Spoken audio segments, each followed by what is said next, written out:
আসসালামু আলাইকুম bikers, bike ব্লগে এসে আপনাদেরকে স্বাগতম। তো বাইকার্স চলে আসলাম আর একটা ভিডিও নিয়ে, সেটা হইল Discover 110, 100, Discover 125 new model well model গাড়িগুলোর আমরা যখন গাড়িটা টুইনিং অবস্থায় রাখি, আরপিএমে যখন রাখি, ইঞ্জিন থেকে থ্যাক থ্যাক থ্যাক থ্যাক একটা সাউন্ড আসে। ইঞ্জিন থেকে থ্যাক থ্যাক একটা সাউন্ড আসে, সেটা আমি শোনাবো। ওই সাউন্ডটা কী কারণে আসে, কী সমস্যা। আর দ্বিতীয় নাম্বার বিষয় হইল ইঞ্জিন যখন আমরা অ্যাক্সেলেটার দিই, এখান থেকে ঝেরঝেরি বা শেষেরি সাউন্ড আসে কেন। তো বাইকার্স চলুন ভিডিওটা শুরু করা যায়। আগে আপনারা সাউন্ডে দেখুন।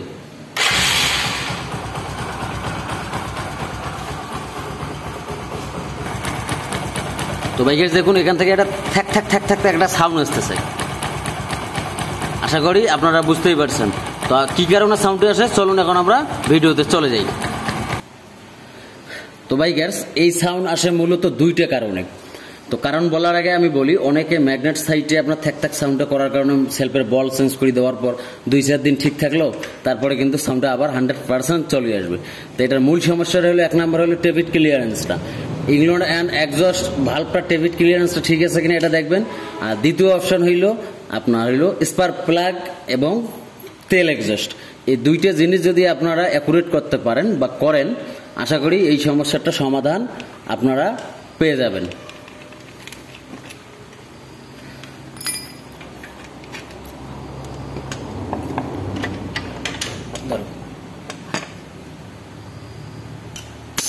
তো বাইকার্স, ডেবিট ক্লিয়ারেন্স করার আগে অবশ্যই আপনারা টিডিসিতে নেবেন, টাইম অ্যান্ড ড্রাইভ সেন। তো বাইকার্স এই যে এখানে টি মার্কটা দেখা যাচ্ছে, এটা হলো টিডিসি, ওপর দিকে রাখবেন। রাখার পর দেখবেন যে এই যে আপনার ডেবিট ক্লিয়ারেন্সটা, এই যে দেখুন,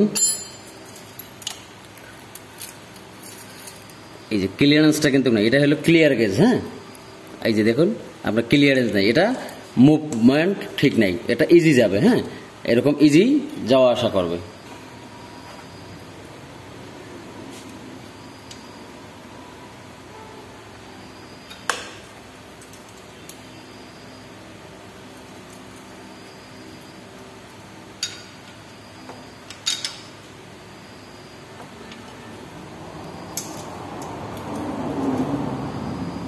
এই যে জাম হয়ে গেছে, জাম হয়ে গেলে হবে না, এই নাটটা যখন সমস্যা হবে তখন জাম হয়ে যাবে। তো বাইকার্স এই যে দেখুন, আপনার এই যে ক্লিয়ার গেজটা ইজি থাকবে। হ্যাঁ, ওকে। তো বাইকার্স এই যে ভালো করে দেখুন, এই যে আপনার ক্লিয়ার গেজটা ক্লিয়ার থাকবে। তারপরে এই এক্সস্ট ভালভটাও সেম একই অবস্থা, তো এটাও আমরা ক্লিয়ার করে দেব। তো বাইকার্স আপনার ইংল্যান্ড ভালভটাও ডেবিট ক্লিয়ারেন্সটা ওকে। এখন দ্বিতীয় অপশনে চলে যাব। তো বাইকার্স, আপনাদের বাইকের যদি সাউন্ড ঝেরঝেরি সাউন্ড থাকে, আপনার গাড়িটা যদি 20,000 কিলোমিটার চলে থাকে, তাহলে টাইমিং সেন্টটা পরিবর্তন করে দিবেন। আর যদি তার মধ্যে হয়, তাহলে এই যে অ্যাডজাস্টারটা আপনারা সুন্দরভাবে এটা খুলে হালকা একটু টাইট করে দিবেন। আর এই অ্যাডজাস্টার কিভাবে কোন সময় অ্যাকুরেট করতে হবে আমি আলাদা একটা ভিডিও বানাবো। তো যদি সাউন্ড খারাপ থাকে, উল্টা দিকে আমরা যেভাবে নাট লুজ দেই, উল্টা দিকে হালকা একটু প্রেশার ক্রিয়েট করবেন। তাহলে হবে কি, টাইমিং সেন্টার লুজ যদি থেকে থাকে তাহলে ওটা ওকে হয়ে যাবে। আর অ্যাডজাস্ট করার পরও বারবার যদি লুজ হয়ে যায়, আর আপনার গাড়ি যদি 20,000 কিলোমিটার ঊর্ধ্বে চলে, তাহলে এটা টাইমিং সেন্টার পরিবর্তন করে দিবেন। আর এর মাঝেও যদি এই সাউন্ডটা থাকে, তো এটার জন্য আমি ইনশাল্লাহ আলাদা ভিডিও বানাবো, কয়েকদিনের মধ্যে পেয়ে যাবেন ইনশাল্লাহ। এখন আমাদের প্রথম স্টেপের কাজ শেষ, এখন সেকেন্ড হইল স্পার্ক প্লাগ এবং কার্বোরেটর টুইন। তো বাইকার্স এই যে দেখুন, স্পার্ক প্লাগগুলো কালো হয়ে গেছে, এই গাড়িটা কিন্তু তেলও কম বেশি খাইছিল। তো আশা করি এই কাজগুলো করে দেওয়ার পর আপনার তেল মাইলেজটাও ভালো পাবেন। স্পার্ক প্লাগের গ্যাপ রাখবেন 0.8 mm এবং 9 mm, 8-9 মধ্যে অবশ্যই রাখবেন।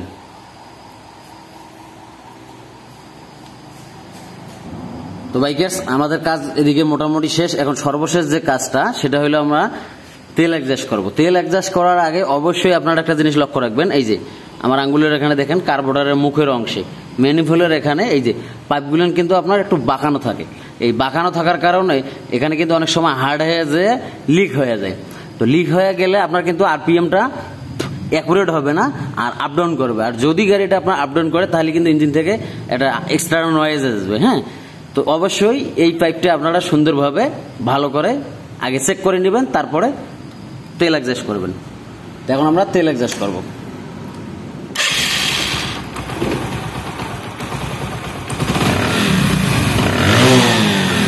তো ভাই গ্যাস গাড়িটা মোটামুটি হিট আছে। যদি আপনাদের গাড়িটা হিট না থাকে তাহলে অবশ্যই 4-5 কিলো চলার মতো একটু হিট করে নেবেন।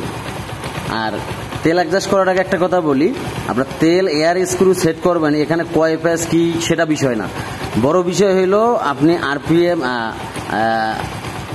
আরপিএম স্ক্রুটা একটু 30 থেকে 40 কিলোমিটার স্পিডে চলার মতো বেড়ে দিবেন। দেওয়ার পরে এটা সর্বপ্রথম টাইট করবেন। টাইট করার পরে ধীরে ধীরে লুজ দিবেন। যেখানে আপনার গাড়ির ইঞ্জিনের সাউন্ডটা বাট আরপিএমটা বেড়ে যাবে ওখানেই আপনারা সেট করে দিবেন।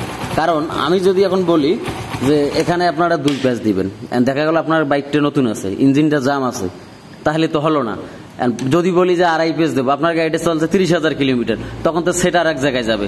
এটা আসলে বিষয় না, বিষয় হলো আরপিএম স্ক্রু বাড়ে দেওয়ার পর যেখানে আপনার টুইনিংটা বা রেঞ্জটা বেড়ে যাবে ওখানেই আপনারা সেট করে রাখে দেবেন। তাহলে তেল কম খাবে, সাউন্ড ভালো হবে, গাড়িটা চলে অনেক মজা পাবেন।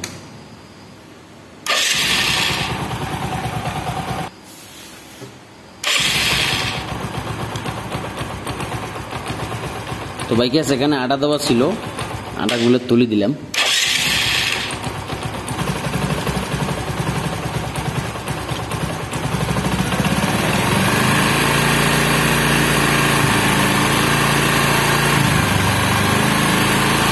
তো বাইকের দেখুন এটা কিন্তু পুরো টাইট হয়ে গেছে। এখন আমরা ধীরে ধীরে লুজ করে দিব।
বাইকার্স কাজ মোটামুটি শেষ। আর কার্বোরেটর টুইনিং এর বিষয়টা একটা দক্ষ মিস্ত্রির কাজ বা মেকানিকের কাজ। জাস্ট আপনাদেরকে বললাম ভালো মেকানিক দিয়ে অবশ্যই কার্বোরেটর টুইনিং করবেন, কারণ আরপিএম বেড়েও কিন্তু এটার কাজ আছে। লো করার পরও যদি গাড়ি আপ ডাউন করে তখন কিন্তু আবার একটা সেটিং এর বিষয় এখানে থেকে যায়। তো বাইকার্স এখন আপনারা দেখুন যে আসলে সাউন্ডে আছে কিনা। আমি অ্যাক্সেলারেটর দিচ্ছি, দেখুন।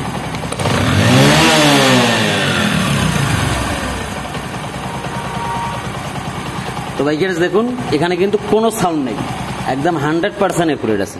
তো বাইকার্স আশা করি বুঝতে পারছেন। আমার ভিডিওটা ভালো লাগলে অবশ্যই লাইক, কমেন্ট, শেয়ার এবং সাবস্ক্রাইব করতে ভুলবেন না। ধন্যবাদ সবাইকে। আল্লাহ হাফেজ।